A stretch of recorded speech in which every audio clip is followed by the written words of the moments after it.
నువ్వు అనబడేటటువంటి పేరు కలిగినటువంటి వాడు, విల్లి అని పేరు కలిగినటువంటి వాడు, ఇద్దరు ఆటవికులు సోదరులు ఉండేవారు. వాళ్ళిద్దరూ రోజు జంతువుల్ని వేటాడి ఆ మాంసం తెచ్చుకు తినేవారు. వాళ్ళిద్దరూ ఒక రోజున ఒక పులిని వేటాడడానికని బయలుదేరారు. ఆ పులి పరిగెత్తింది ఒక గుహవేపు. అటువేపుగా ఈ విల్లి అన్నవాడు పరిగెత్తాడు, కండు అన్నవాడు పరిగెత్తాడు.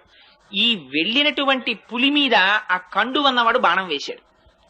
దెబ్బతిన్న పులి ఎటో నక్కింది. దానికోసం విల్లి వెతుకుతున్నాడు, కండువు వెతుకుతున్నాడు. ఆ దెబ్బతిన్న పులి పొంచి ఉండి ఒక్కసారి కండువు మీద పడి వాడి మెడ కొరికి చంపేసింది. చంపి గుహలోకి పారిపోయింది. ఈ విల్లి ఆ చనిపోయినటువంటి కండువు శరీరం మీద పడి ఏడుస్తున్నాడు, అయ్యో నువ్వు పులి చేతిలో మరణించావని. అక్కడే ఉంది ఆలయం, అందులో ఉన్నారు స్వామి. వీడి ఏడుపు విని బాధ చెంది ఆయన బయటికి వచ్చారు. ఒక ముసలి బ్రాహ్మణ రూపంలో వచ్చి, ఏమయ్యా నీ తమ్ముడి గురించి అంత విలపిస్తున్నావు, నీ తమ్ముణ్ణి బ్రతికిస్తాను, ఈ ఆలయం ఒక చిన్న గుడి కడతావా అని అడిగారు. అంటే భగవానుడు రాబోయేటటువంటి విషయాల్ని ఉద్ధరించడానికి ఇప్పటి నుంచే ఆయనకు ఒక ప్రణాళిక ఉంటుంది. అందుకని గుడి కడతావా అన్నారు. అంటే ఆయన అన్నాడు తొందరలో, అలాగే కడతాను కానీ ముందు నా తమ్ముణ్ణి బతికిస్తే కడతానన్నాడు. నువ్వు కట్టు, తమ్ముణ్ణి బతికిస్తానన్నారు. కాదు ముందు తమ్ముణ్ణి బతికించు, నేను కడతానన్నారు.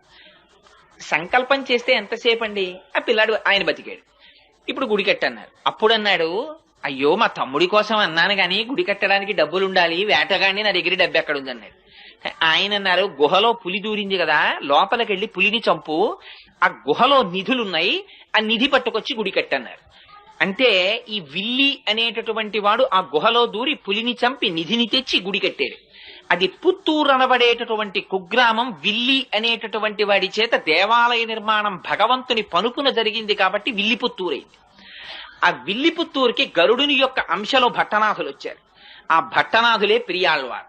ఆ పెరియాళ్వార్ ఒకనాడు పుష్పవాటిక పెంచుతుండగా తులసివనంలో భూదేవి యొక్క అంశలో ఆ గోదాదేవి ఆవిర్భవిస్తే ఆ పిల్లని చూశారు ఆయన.